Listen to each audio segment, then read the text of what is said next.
Master minds commerce చదవాలనుకునే 10th inter విద్యార్థుల తొలి ఎంపిక.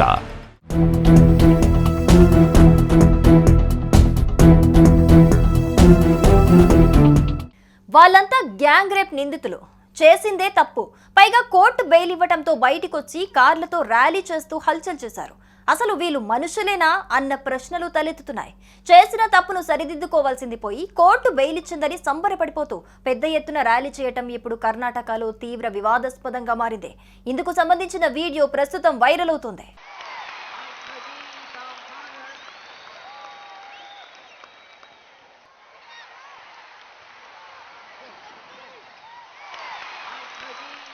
సుమారు 16 నెలల క్రితం అంటే 2024 జనవరిలో కర్ణాటకలోని హవేరీ జిల్లాలోని ఓ హోటల్ గదిలో ఉన్న ఓ జంటపై కొందరు దాడి చేశారు.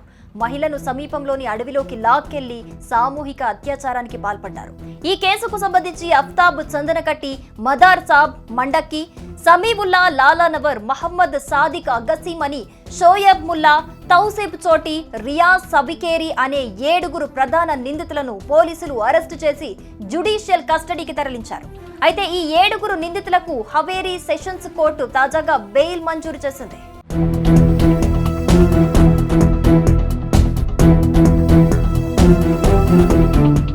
నిందితులు హవేరీలోని అక్కి ఆలూరు పట్టణంలో కంబ్యాక్ ర్యాలీ నిర్వహించారు. బైక్లు, కార్లతో భారీ ఊరేగింపు చేపట్టారు. ఈ సందర్భంగా కారు సన్ రూఫ్ నుంచి నిందితులు బయటికి వచ్చి కేకలు వేస్తూ విజయ సంకేతాలు తీస్తూ ర్యాలీ తీశారు. అంతేకాదు బెయిల్పై విడుదలైన సామూహిక అత్యాచారం కేసులో నిందితులకు టపాసులు పేల్చి మేళ తాళాలతో ఘన స్వాగతం పలికారు.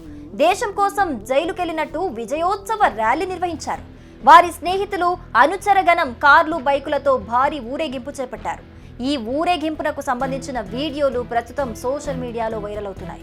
నిందితులు చిరునవ్వులు చిందిస్తూ విజయం చిహ్నాలు చూపుతూ కనిపించడం దేశవ్యాప్తంగా తీవ్ర విమర్శలకు దారితీసింది.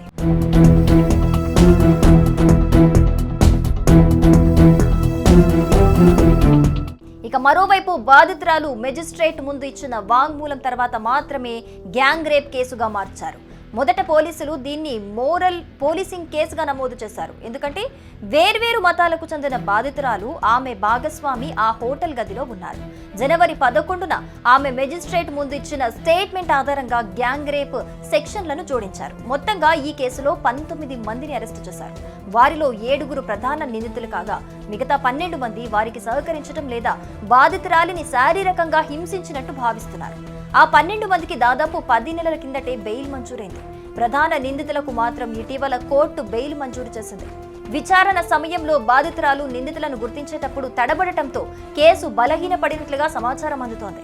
ఇక ఈ ఊరేగింపుపై దేశవ్యాప్తంగా తీవ్ర ఆగ్రహం వ్యక్తమవుతోంది. అత్యాచార కేసులో నిందితులకు భారీ ర్యాలీతో స్వాగతం పలకటం న్యాయ వ్యవస్థను అపహాస్యం చేయడమేనని పలువురు విమర్శకులు అభిప్రాయపడుతున్నారు.